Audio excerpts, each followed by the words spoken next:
പുണ്യ റസൂലുള്ളാഹി സ്വല്ലല്ലാഹു അലൈഹി വസല്ലമ തങ്ങൾ ഇരിക്കുന്നതായ സ്ഥലത്തേക്ക് ഒരു ഗ്രാമീണവാസി വന്നപ്പോ അയാളോട് അല്ലാഹുവിന്റെ ഹബീബ് ചോദിച്ചു, നിങ്ങളുടെ പേരെന്താ?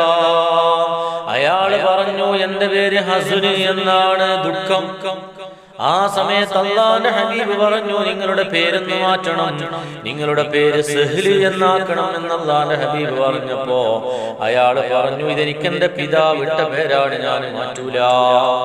കാലങ്ങൾക്ക് ശേഷം അയാൾ മരണപ്പെട്ടു പോയി.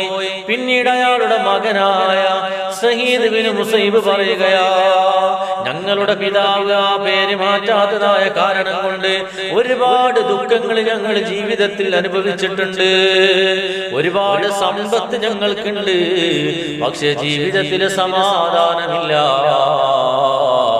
ജീവിതം മുഴുവനും ദുഃഖത്തിലാണ്.